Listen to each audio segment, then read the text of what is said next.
before she ever stepped on the field. And even when she had to be a cheerleader last year, when she was injured playing Washington. Ladies and gentlemen, welcome. So what a full circle moment this is for her. Welcome. Competing now, healthy, and at the top of her game.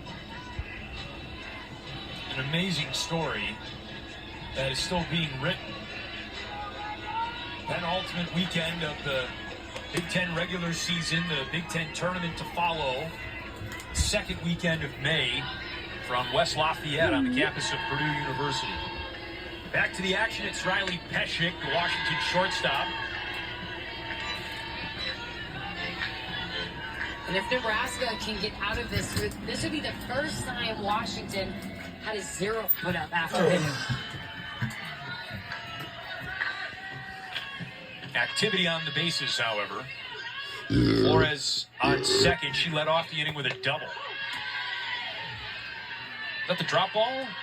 Landed in there? I think that's exactly what you just saw. Good eyes. She's going after that Jordy ball drop ball. Is it?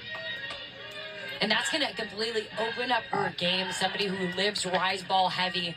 If you're able to keep a hitter honest with the off speed, breaking 12-6, and then the drop ball.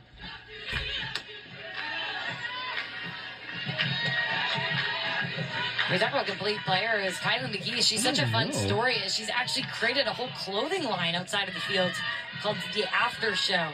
Something where her teammates come in wearing her own designs. Jeez. It's awfully productive to design your own clothing line and be a college athlete.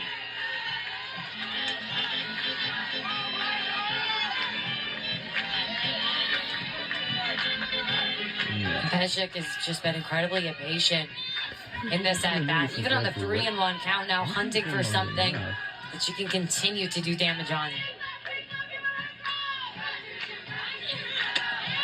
Peshik works the walk. She laid down a sac bunt in the third inning, so 2 quality trips to the plate for Peshik, and the bases are loaded with 2 outs. Let's see.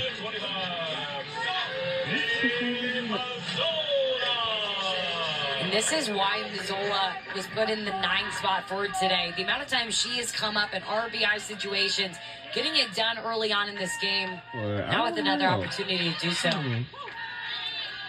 Showing bunt and taking a strike. No. And sometimes I feel like that's done to just read the defense and try to see what McGee will do.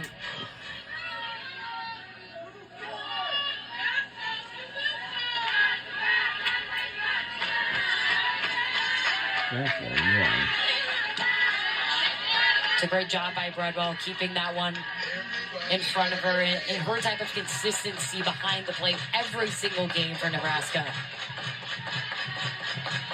Yeah, we're talking about how Jaden Glab rarely gets a day off, and same for Ava Bradwell. The senior has started now 180 of 200 games in her career, and the vast majority of those at the catcher position. What's special about Bradwell is you see her never miss a beat, no matter who's on the mound. And to be able to understand what your pitcher throws, how they respond, and then can just react as quick as she does. Heather Tarr cheering on her freshman Sophie Mazzola. Big moment in this game, even though it's 10-1. Washington looking for insurance to really put the heat on Nebraska to score multiple runs to get inside the run rule threshold.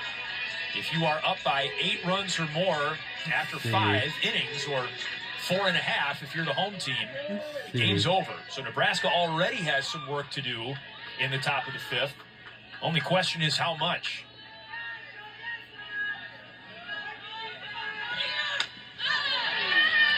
What I appreciate about this Washington team, even though they took an early lead, it hasn't felt like they've wasted an at-bat to get better on. No matter what the game is, it's just been really quality at-bats by so many underclassmen. The dugout has also never sat at all in this game. They got the pom-poms, too, which were waiting for every fan on the chairback seats today. Some made their way down to the dugout. Strike 3 called. Beautiful pitch for Kylie McGee, and she works her way out of a bases-loaded jam. It's 10-1 Washington, however, as we go to the fifth. And Nebraska needs some offense to extend this game. We'll be right back. Don't go anywhere.